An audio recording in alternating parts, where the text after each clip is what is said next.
notre émission Parité Hommes-Femmes en direct de Afrique 1, une nouvelle chaîne de télévision franco-panafricaine. Aujourd'hui, nous allons polémiquer sur le droit de la femme et les lois qui sont mises en place pour elle. Alors, nous avons une invitée spéciale qui va nous parler de droit de la femme. Elle va décliner son identité et elle va nous parler de droit de la femme. À cet effet, nous saluons tous nos téléspectatrices, téléspectateurs partout dans le monde entier qui nous suivent régulièrement sur Afrique 1. Nous les saluons de Goma, RDC. Nous saluons les femmes de la République centrafricaine. Nous saluons les femmes de Congo-Brazzaville, les femmes du Gabon. Nous saluons les femmes de Tchad, les Tchadiennes, et toutes les femmes de l'Afrique du Sud, Afrique du Nord, Afrique de l'Est. Maintenant, nous laissons la place à notre invitée. Bonjour, madame.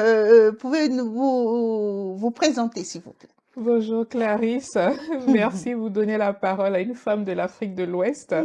Je suis originaire du Burkina Faso et je vous remercie de cette belle opportunité que vous me faites d'intervenir dans votre émission sur la chaîne Afrique 1. Je suis juriste de formation, docteur en fiscalité internationale, chercheuse et aussi consultante en fiscalité internationale. Et je suis heureuse d'intervenir aujourd'hui sur les lois et les droits de la femme. Mais vous voyez, aujourd'hui, Afrique 1 nous fait beaucoup plaisir. On reçoit un- une, euh, une docteure ou un docteur en fiscalité et elle va nous parler de droits de la femme et les lois qui sont autour, qui ont été mises en place pour la quiétude de la femme. Alors, elle est originaire de Burkina Faso, elle nous a dit, et nous avons quand même, l'Afrique a une femme docteur, vous voyez, et là, elle se soucie aussi de toutes les femmes africaines, elle est là pour vous. Donc, maintenant, écoutons docteur Traoré dans tout ce qu'elle va nous dire. Alors, Joël, qu'est-ce que vous pouvez nous dire? Pourquoi vous êtes là? Pourquoi vous avez accepté déjà notre invitation? Bah déjà, c'est un thème qui me parle. Je ne pouvais que répondre présente lorsqu'on parle de la femme en tant que femme. C'est l'un de ce pourquoi je milite, les droits de la femme, les droits de la jeunesse également. Et je vois que vous êtes très active dans ce combat. Et je Merci. voulais vous rejoindre pour échanger sur ces questions, notamment bientôt que nous célébrons la journée du 8 mars. Oui. Et c'est l'occasion de mettre en exergue les droits de la femme. Oui. Donc voilà, Joël, vraiment, c'est une problématique très constante dans la vie de la femme, cette question de violence.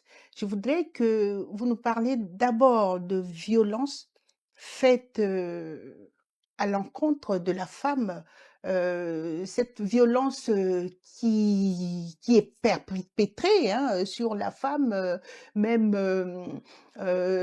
pendant les guerres, c'est la femme qui subit, on la viole, on la maltraite, on tue ses enfants en sa présence, on la violente, et tout ça, ça perdure. Donc aujourd'hui, nous voulons te demander pourquoi est-ce que ça perdure, cette problématique de violence faite à la femme? Pourquoi ça dure comme ça? Qu'est-ce qui se passe?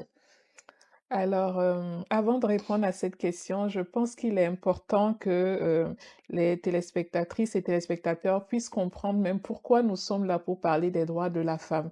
Parce que Mhm. ce n'est pas parti de nulle part. Si le sujet nous préoccupe et nous intéresse aujourd'hui, Mhm. il y a bien une origine. Pourquoi on parle des droits de la femme? Ça aurait dû être un non-sujet Oui. si dès l'entame des choses, il y avait eu une juste égalité entre les droits des hommes et de la femme. Et je ferai un petit rappel historique à ce sujet où ça a commencé aux environs du XVIIe siècle et XVIIIe siècle avec la théorie du droit naturel, où des grands philosophes de l'époque comme Jean-Jacques Rousseau, John Locke ou Thomas Hobbes considéraient à l'époque que la femme est un esclave, est un Oui. enfant, est un être inférieur aux hommes et Mhm. dénué de toute raison. Et à ce sens, ils estimaient que la femme ne pouvait pas bénéficier des mêmes droits naturels qui étaient réservés aux hommes. C'est une question de bon sens à Oui. l'époque.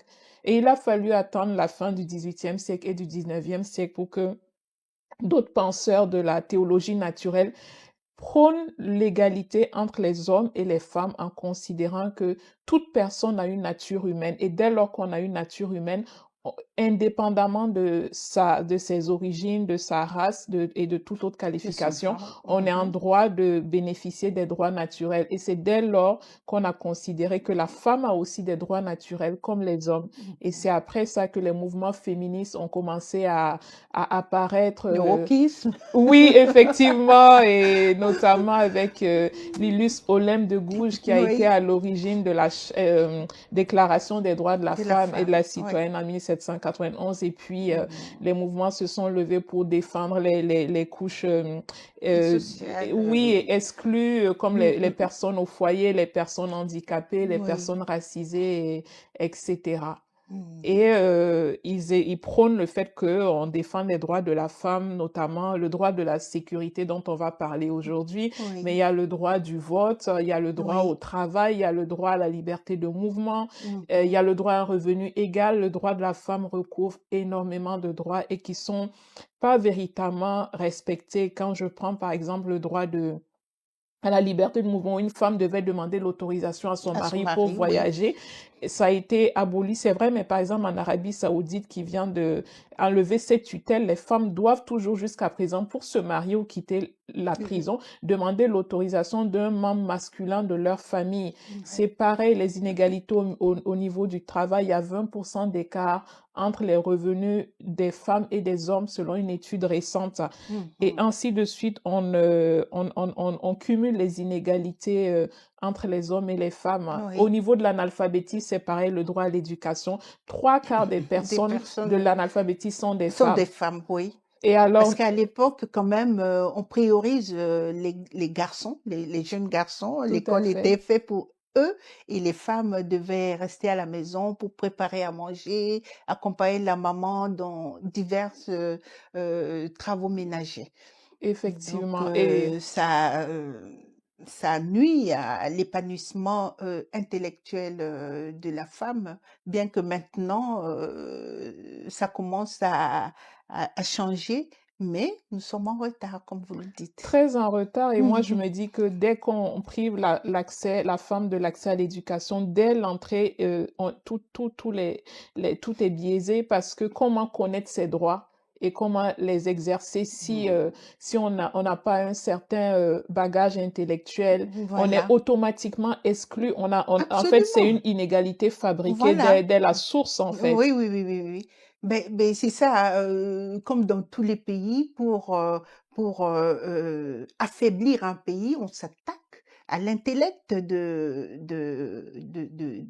des natifs pour les faiblir. Parce que quand un peuple est limités intellectuellement, ça ne peut pas marcher, ils peuvent pas réfléchir, ils n'ont pas de open mind C'est pour, ça. faire, certaines choses, et ils sont comme, un robot qu'on guide, qu'on téléguide. Donc voilà, c'est qu'on a voulu faire aussi, aux femmes et heureusement que maintenant, il y a cette loi de l'ONU qui a été signée par beaucoup de pays mais pour l'instant, ils Non signent, appliqué. mais ils appliquent pas, ils mettent pas en application ce qu'ils ont signé. C'est le Donc paradoxe, voilà, c'est le justement. paradoxe. Donc nous allons demander à notre docteur de nous parler, parce qu'il y a 85% de femmes violées. Il y a la violence faite à l'égard de la femme au pourcentage de 85. Maître, excusez-moi, donc docteur Traoré va Oui, nous il n'y a parler pas de souci. de cette violence-là. On va polémiquer d'abord sur la violence. Elle va nous parler s'il y a un moyen pour la femme de se soustraire de cette euh,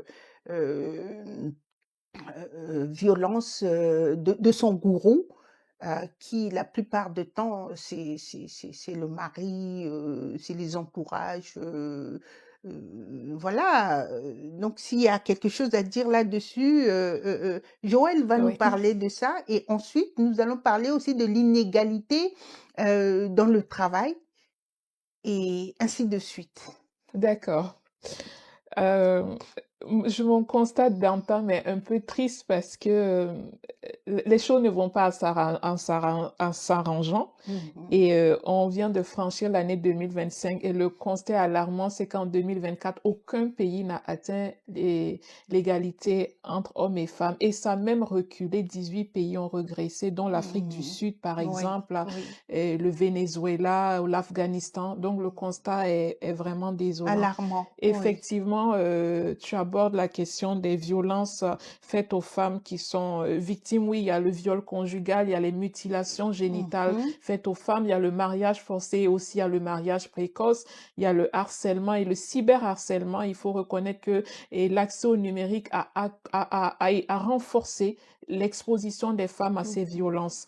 Il y a plusieurs facteurs également qui expliquent ça, les situations de guerre, de conflit, Mhm. les financements accordés pour garantir cette égalité, la sécurité des femmes ont régressé. Donc, c'est vrai que ces femmes ont dû de moins en moins de capacité pour jouir de leurs droits, notamment en matière de violence. Et pire encore un pays en situation de conflit, comme par exemple le Congo, la Mhm. Centrafrique, ben, le système judiciaire est complètement effondré et Oui. c'est loin d'être la priorité des États. L'autre fait un autre aspect qui fait que les droits des femmes en situation de violence ne sont pas respectés, c'est que dans certains pays, par exemple, comme le Cameroun ou le Mhm. Mali, si je ne m'abuse, le viol conjugal n'est pas considéré comme un crime. Crime, C'est voilà. souvent considéré comme Comme l'affaire d'un couple. oui, que c'est Et normal. tout à fait. Et pire encore, dans certains pays, c'est considéré comme une honte. Et certains pays tuent les femmes soupçonnées d'avoir eu des relations hors Extra comme oui, mariage oui, parce oui, que oui. c'est considéré comme une honte pour la famille et ces femmes sont tuées. Et Alors que en longueur de temps, ce sont les hommes qui trompent leurs femmes, qui font beaucoup de choses, mais en toute impunité. Mais quand la femme essaye de faire la même chose, justement, c'est devenu comme un tabou et ça démotive les femmes justement à ouais. se prévaloir de leurs droits parce qu'elles ont l'impression de ne pas être comprises et il n'y a Mhm. rien de pire en tant que victime de se dire on ne me comprend pas.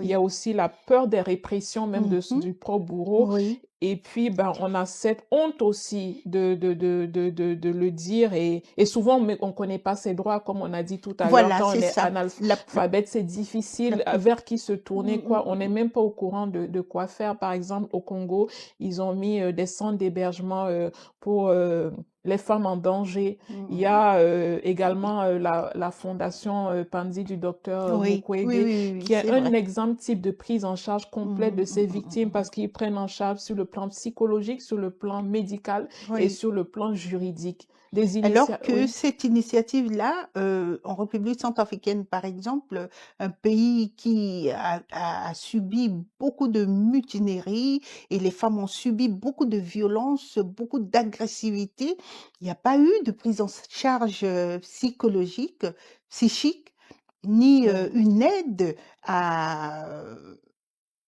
à la réhabilitation. Donc, les femmes sont abandonnées Tout à à fait. elles-mêmes. Il n'y a pas une structure, Et il n'y a à ma même pas de connaissance. fonds pour indemniser les Non. victimes. Mais, C'est- et pourtant, il y a ONU Femmes en République centrafricaine Mais les...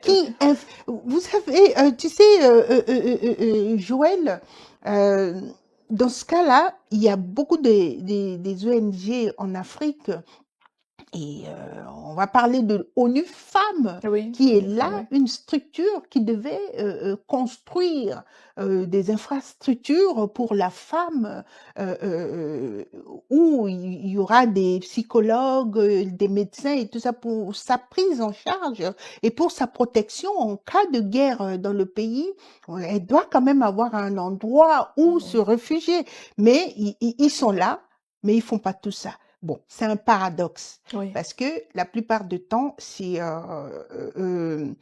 les, la politique du pays où ces ONG se trouvent ne leur permet pas de s'élargir. c'est ça. Donc, la plupart du temps, elles peuvent faire des choses, mais on leur présente des associations, mais ces associations-là, ce sont des femmes, des autorités qui ouvrent, qui créent ces associations pour, dites oui, c'est pour les S'enrichir femmes, quelque part. voilà, c'est que pour s'enrichir, mais aucunement c'est pour aider la femme.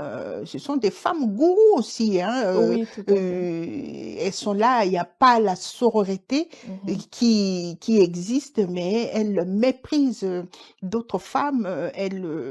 C'est très difficile. Cette question de la parité, ça va être très très difficile à mon avis pour qu'on atteigne les 50-50 en 2030, ça va être très très difficile parce qu'il n'y a pas la sororité déjà. Moi, je dis toujours, la femme est l'ennemi de la femme. C'est Parce vrai. que quand vous allez dans des administrations, si vous rencontrez une femme, c'est elle qui va vous créer tout le problème du monde.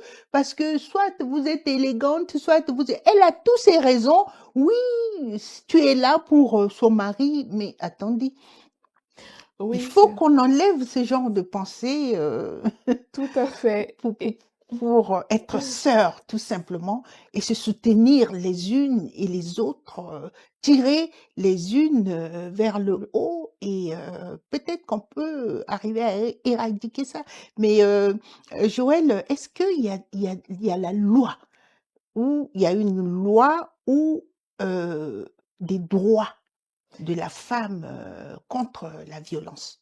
Oui, bien sûr, mais j'aimerais rebondir sur un point important que tu as soulevé, le fait que quand il y a les organismes Oui, ça internationaux c'est qui arrivent sur important. le terrain, Mm. c'est vrai que souvent ils sont limités dans les aides ou c'est pas adapté à nos réalités. Oui, Mais il y a aussi ce que tu as mis le doigt dessus, j'appellerais ça, si je peux user cette expression, un blanchiment d'image. oui, C'est-à-dire que certains sont dans le caritatif, mais ça n'a que de nom, c'est en fait pour se faire bonne figure et les oui. financements qu'ils obtiennent ne Et sont pas utilisés pour ce pour qu'on les a non, accordés. non. Et pire encore, c'est même au niveau des États qui signent les conventions, comme tu l'as dit, ça fait une bonne image sur le plan international d'avoir signé une Voilà, convention qui défend les droits de la femme et de ne pas l'appliquer, alors l'appliquer. qu'une loi qui n'est pas Qui n'est appliquée pas n'a appliqué point de n'a point de sens. sens. Donc, Voilà. ce blanchiment d'image aussi, il faudrait qu'on y mette Ça, fin, c'est y un bon mot compris, que oui, vous avez et utilisé. C'est un blanchiment d'image et d'image, aussi la oui. corruption aussi. La Il y a la corruption. corruption qui est là et même avec les forces de l'ordre quand on va porter plainte.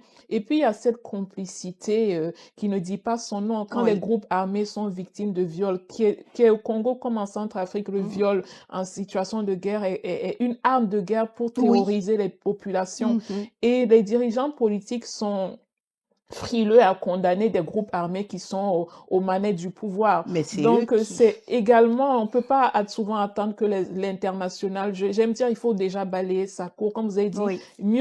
qui mieux que la femme pour aider la femme? Ensuite, montons à l'échelle nationale. Il faut que nos États fassent preuve davantage de volonté politique avant qu'on puisse accuser l'international de ne pas Voilà. faire assez ou de ne pas faire du tout. Il faut Oui. qu'on fasse notre part et qu'on la fasse correctement, de Correctement. manière satisfaisante. Alors revenons aux lois. Oui. Bien sûr, il y a des lois qui existent, que Ah, ce soit sur le plan national ou international. Au Congo, il y a par exemple une loi sur les enfants, mm. parce qu'il faut inclure aussi le viol fait aux Oui, aux enfants enfants. dans les foyers. Oui, Et il y a une oui. loi aussi pour protéger les femmes, mais elles sont très peu appliquées. On n'a quasiment pas de procès. Il y a eu un procès qui remonte, je crois, en 2011 au Congo, dont j'ai oublié le nom du colonel, qui a été condamné pour Ah, enfin. de nombreuses viols en masse faits aux femmes. Mais c'est un cas rare. Cela ne devait pas être Rare, un cas rare vraiment. qu'on connaît le nombre de Voilà. femmes violées S'ils dans étaient ces jugés pays. condamnés, les autres auront pu avoir peur, mais c'est en toute impunité qu'ils font ça. Tout à Du fait, une coup, sanction toutes les 10 ans, tous les 10 ans, les 20 ans, ça cultive l'impunité. C'est ben oui, pourquoi ces femmes ont du mal à porter plainte et aussi oui, ces maris ou ces personnes coupables continuent parce qu'ils sont presque, au lieu que la femme soit assurée de ses droits, j'ai envie de dire que c'est les coupables qui sont assurés d'une impunité. oui. Donc, c'est très compliqué. Il y a des lois qui existent. Il y a une loi salutaire, par exemple. L'Afrique du Sud a pris une loi pour les violences domestiques qui a Ah, salué. Et l'un des meilleurs pays qui est un exemple, c'est la Tunisie qui a pris une loi globale sur les violences faites aux femmes. C'est un bel exemple. Il y a aussi le Rwanda qui a mis oui. en place une belle politique post-guerre. Mhm. Parce qu'il ne suffit pas Oui, de parce que à l'époque, il y avait, il y a 4 5 ans, il y avait 60% de femmes parlementaires.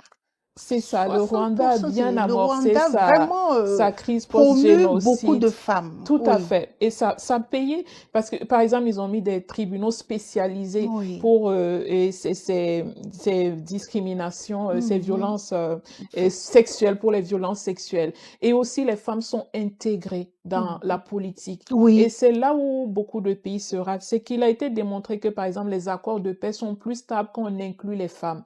Quelle est la part des femmes? Il n'y a que 10% des pays dans le monde entier qui sont dirigés par des femmes. Les parce femmes qu'il n'ont faut quand pas. même, la femme doit participer Tout à à fait. l'élaboration de la loi qui la concerne et qui concerne son enfant. Or, comme tu le dis, en Afrique, on écarte la femme. La femme qui peut siéger avec les politiques en Afrique, ce sont les femmes qui sont proches d'eux, C'est ça. qui ont des affinités avec eux. Si on épulche bien, il n'y a pas une femme lambda qui peut s'associer à un gouvernement en place. Non, il faut Tout à avoir de l'affinité avec ce gouvernement pour pouvoir faire sa place, pour pouvoir évoluer en tant que femme, surtout en tant que femme politique. Les femmes politiques ont beaucoup de difficultés pour s'émerger, pour travailler dans leur propre pays d'origine.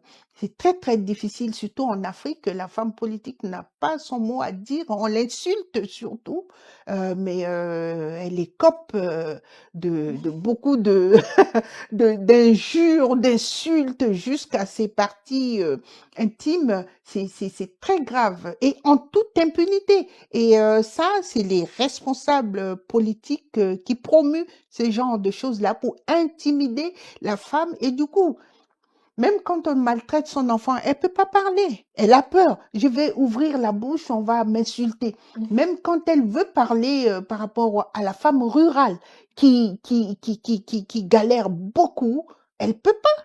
Parce qu'elle se dit, ah, on va me... Mais ce qu'il faut vraiment que les femmes fassent, comme Joël le dise, il y a les lois qui sont faites pour elles et il y a des droits. Il faut se battre, il faut se lever, il faut faire des choses et peut-être qu'un jour, le jour paraîtra. C'est vrai, c'est pourquoi tout le monde a un rôle à jouer, les ONG, la société civile, les femmes en militant davantage. Oui, Il faut se lever. C'est vrai que les femmes n'ont pas toujours des positions influentes et quand non, il faut avoir, vous l'avez, il faut avoir une carrure robuste pour robuste tenir pour tenir. face à votre Dire position de non. femme à des Oui, sphères influentes. Et puis aussi, on met beaucoup, sous l'excuse de la soumission, on oui. occulte beaucoup de droits des femmes. Par exemple, ces pays qui ne reconnaissent pas le viol conjugal comme un crime, c'est sous le prétexte de la De la soumission. soumission. Les femmes qui C'était sont la loi à l'époque.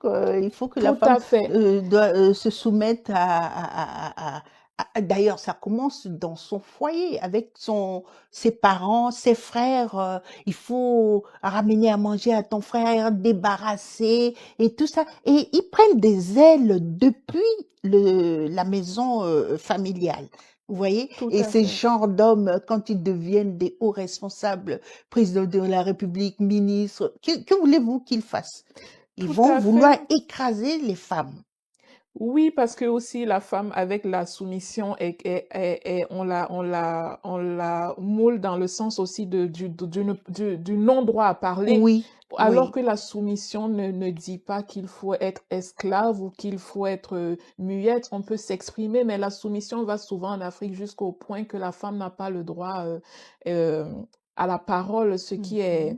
est vraiment dommage. Je pense que C'est dommage il y a beaucoup à faire et l'émission telle que vous êtes en train de le faire est déjà une pierre qu'on est en train d'apporter d'apporter. et ainsi de suite. Et c'est cette inégalité même au niveau des lois. Et il y a aussi la culture et Mhm. les cultures, les normes sociales et aussi les cultures traditionnelles qui Oui, cultivent aussi ces violences faites aux femmes. Par oui. exemple, lorsqu'on considère au Niger que les femmes doivent passer par l'excision et que c'est normal, c'est le chemin normal Hmm. pour parvenir au mariage Alors que c'est et pas que normal.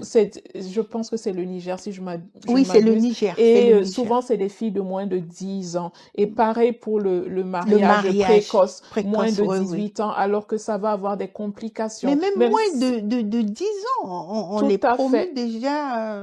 Sans compter tenir compte des traumatismes psychologiques, de la violence physique qu'elles subissent, Oui, des oui. grossesses compliquées, des infections et Des ceci. infections Et, surtout. mais donc Pour eux, c'est les normal. normes sociales, oui, jouent aussi à ce que les droits de la femme soient bafoués. Les Oui, cultures traditionnelles aussi jouent à ce que les droits de la femme sont bafoués en Afrique, hein.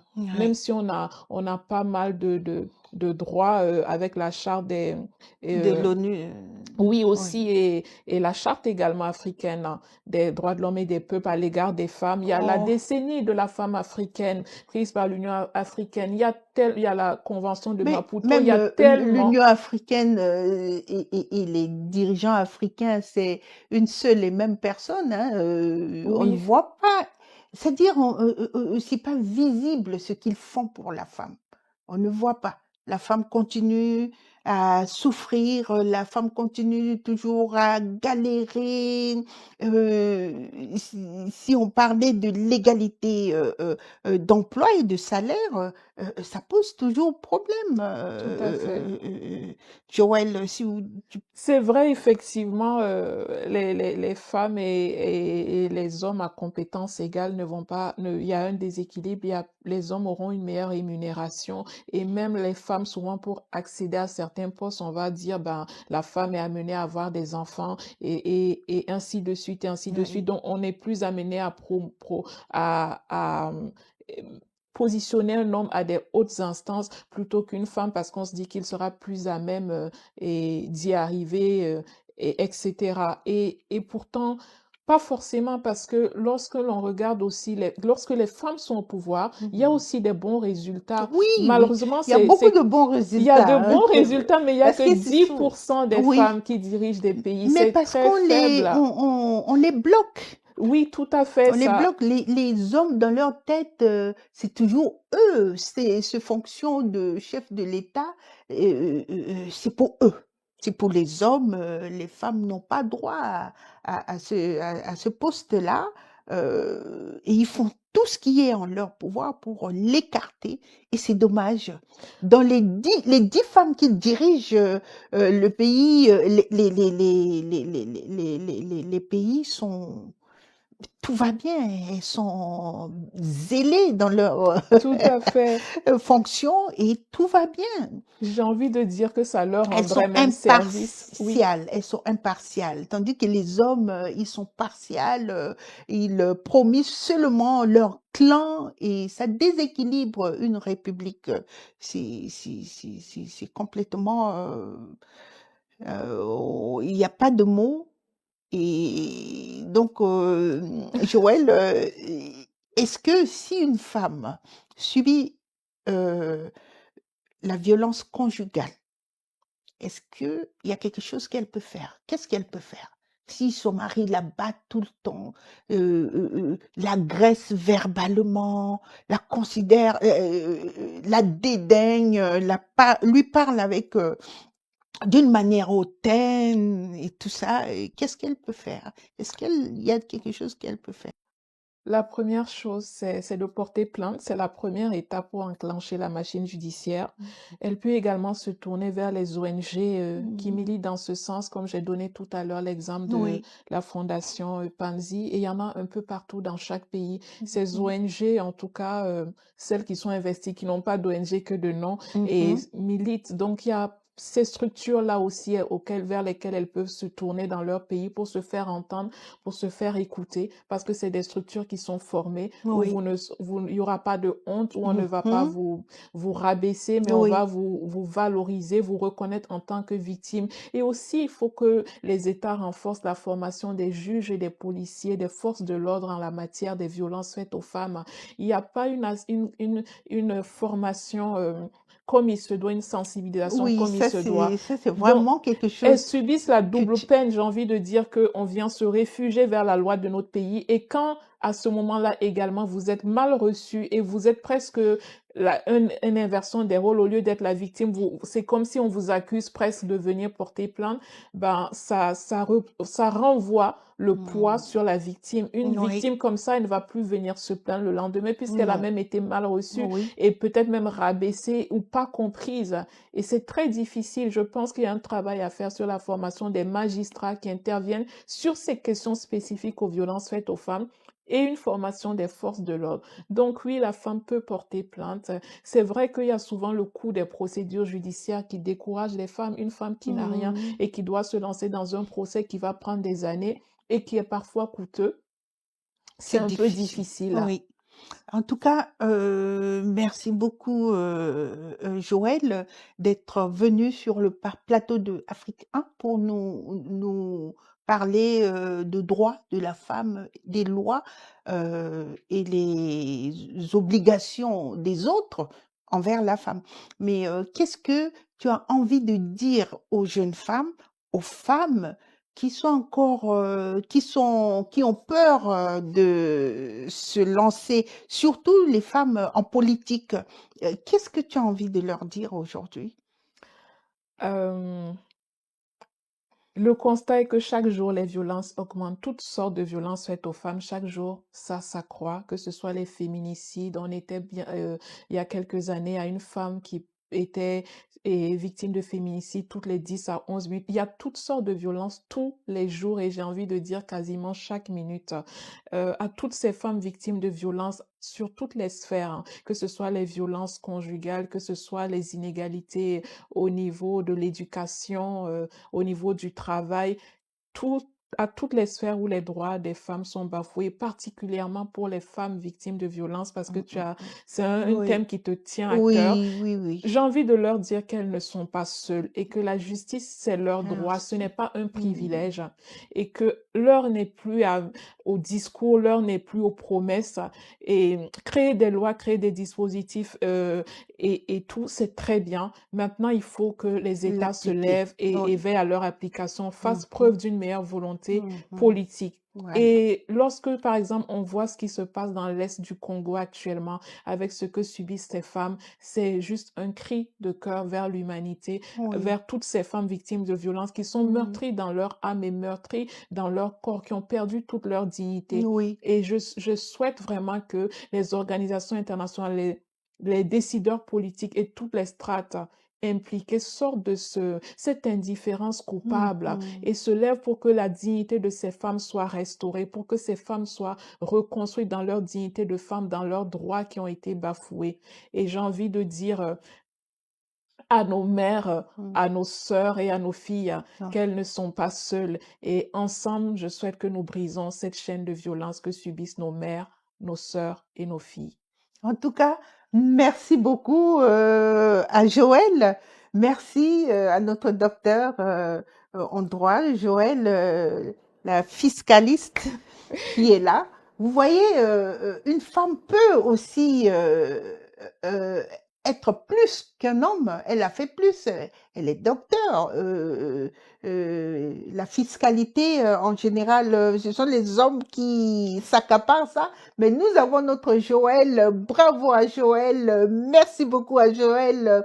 Elle vient de nous montrer que n'importe quelle femme peut être fiscaliste, peut être docteur dans tous les domaines d'activité. Et je suis très contente. Nous remercions beaucoup docteur Traoré Joël qui est avec nous. À chaque fois, à chaque passage de Joël en France, elle reviendra sur le plateau pour Merci. parler aux femmes. On va polémiquer. Il y a beaucoup de sujets que Joël doit nous dire. On doit polémiquer sur beaucoup de sujets. Donc, merci beaucoup à Joël et merci à toutes les femmes qui nous suivent de par le monde. Voilà, Afrique 1 est là pour vous et merci. À très bientôt. J'aimerais beaucoup remercier la chaîne Afrique 1 et particulièrement Clarisse qui m'a invité, qui m'a fait l'honneur d'être sur ce plateau. C'est l'occasion pour moi de te féliciter pour le combat que tu mènes discrètement, mais un combat d'Amazon parce que les femmes, quand elles se lèvent, on déplace les montagnes et on peut faire trembler la terre. Et les hommes gagneraient service à nous utiliser dans les hautes sphères de décision du monde entier parce qu'ils verront à quel point nous sommes des femmes capables, intelligentes et déterminées et que peut-être nous savons faire les choses autrement. Et je voudrais vraiment te remercier pour cette mise en valeur de la femme par une femme. Rien de tel, tu défends les droits de la femme, tu défends les droits des femmes en Afrique et je te félicite et t'encourage à continuer dans ce combat. Et je suis très contente d'avoir pu échanger avec toi sur ces questions. Je serais ravie d'échanger sur d'autres thématiques lorsque l'occasion se présentera. Merci beaucoup à toi, docteur. Merci.